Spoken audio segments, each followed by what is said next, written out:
Hey everybody, this is me, Aiden Shea, coming back to you, bringing you today top 10 anime that I've ever seen. Okay, so starting at number 10, I'm gonna just say Mirai Nikki. So, otherwise known as Future Diary, by the way. So the reason I decided to go with this at number 10 was basically just because I like the concept. I think the story is great. Had a lot of interesting characters. The Queen of Yandere is in it. The Yandere genre was kind of defined by this anime in a lot of ways. Obviously, there were Yandere that came before Yuno, and Yandere that came after. But Yuno is kind of looked at as the Queen of Yandere for obvious reasons. Even though the main character is a little bit weaker in this one, I still think that overall it's a good concept. Has slightly slower start, but I think it's a decent anime overall. The reason I put it at number 10 was pretty much just because I feel like the other animes that come after are just a little bit better or a lot better at like number 1. So number 9, I have Deadman Wonderland.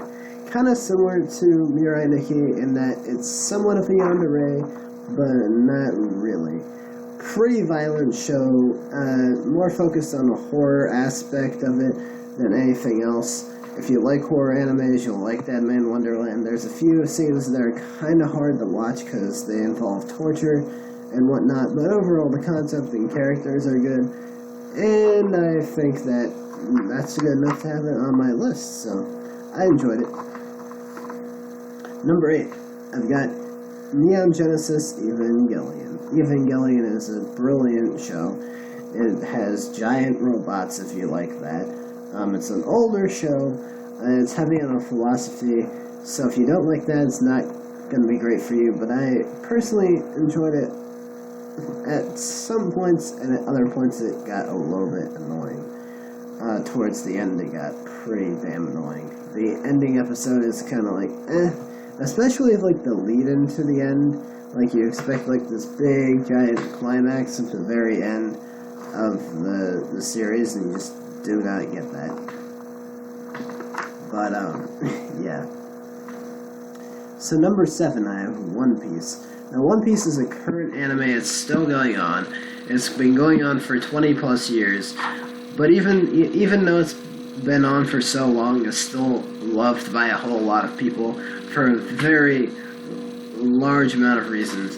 And I've got to say, it is a very enjoyable show, very relatable cast of characters, very interesting and funny cast of characters, and it's just overall kind of more of a lighthearted and fun show. Obviously, it's got some of its serious moments, but I feel like it is lighthearted and fun, and that's why it's kind of more so lower in the list, because a lot of the times, stuff that's lighthearted and fun is not necessarily as enjoyable to watch. I feel, I don't know, maybe it's the amount, the kind of emotions you get from something like One Piece is very, like, upbeat, and that's not all the times, like, what you want to watch. But I feel like a lot of people would really like that, but yeah. For me, I feel like the depth of the story is more important in a lot of situations, which, if One Piece had a deeper story, it would probably be higher up on that list. So number 6, I have Naruto. Again, I like Naruto more than One Piece, mostly because it has a deeper story. The characters are actually, I think, more relatable, especially Naruto. Sasuke, maybe not as much, although I'm sure a lot of people have felt similar ways to the way that Sasuke does in the series. But yeah, Naruto just has a very epic story, just like One Piece. It's a big, long story. It's a very relatable story in terms of Naruto, the character himself. And the characters overall, I think, are really interesting and cool characters, especially characters like Kakashi, Jiraiya, and even Arika Sensei in a lot of different ways are just interesting characters. And it has a very strong cast of female characters as well, which is interesting in some ways. So the next anime on my list, coming in at number 5, is actually Danganronpa. Now, I picked Danganronpa here because even though it's kind of a weaker anime on a list like this, in terms of like writing and whatnot, because the ending is a bit corny and some of the things that happen are kind of anime stereotypes, I feel that it was a really good anime personally for me because it really got me into anime. It was the first anime I actually ever watched, and because of that I had to put it on the list somewhere. And so it's kind of like a nostalgia factor, but also not necessarily because I watched it in 2013, which at this point is a long time ago, but who cares, that's getting too much into the details. I like the characters. This is the original Danganronpa, not like any of the sequels.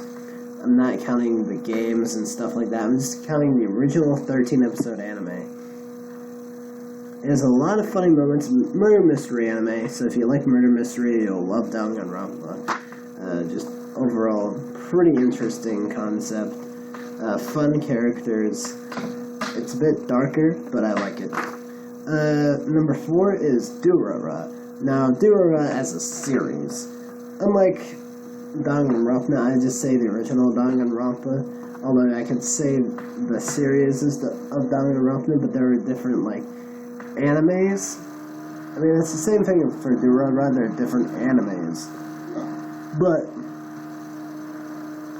Danganronpa has 3 animes, Durara only has 2. And even though I'm making a distinction on that later in the honorable mention, I feel like I gotta, because like, Danganronpa is split into multiple stories across its multiple animes. But Durara continues the same story throughout multiple animes. It's kind of like Naruto. But I liked Durara because the cast of characters were fantastic. And you have characters like Izaya. Izaya steals the fucking show.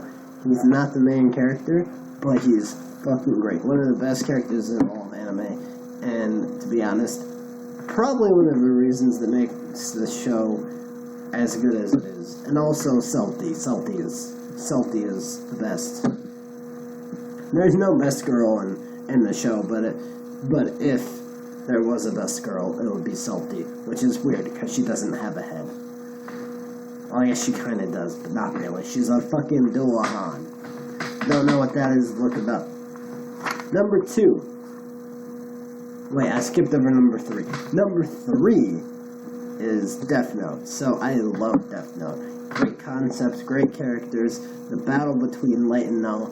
Not really a battle between good and evil, but you think, I mean, like, Light is more so evil than L, but you root for both of them because Light is the main character. So in the beginning, you're on his side, and you're like, what should I be? The moral ambiguity of this series is really interesting to me. And obviously, the rivalry relationship is always fun in anime. And I think that it's a very smart anime. I think it's very smartly written and constructed, and the characters are great. And Light as a main character is just hilarious, and we all love the chip scene. We all love how we're just gonna eat those damn chips. Alright, so number 2, I got Cowboy Bebop. One of the best animes probably ever made. Universally loved in the anime community. I don't think I've seen a single person that dislikes this show. Cast of characters is unique. They flow well together. This show talks about real issues.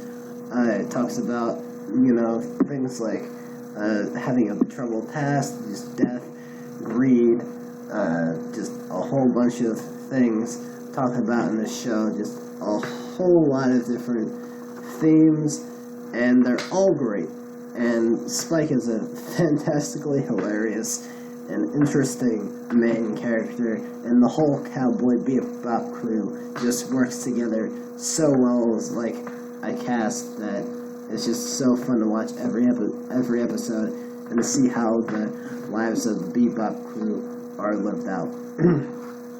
And then finally, at number 1, I'm going to have to say that Full Metal Alchemist Brotherhood is my favorite anime for right now.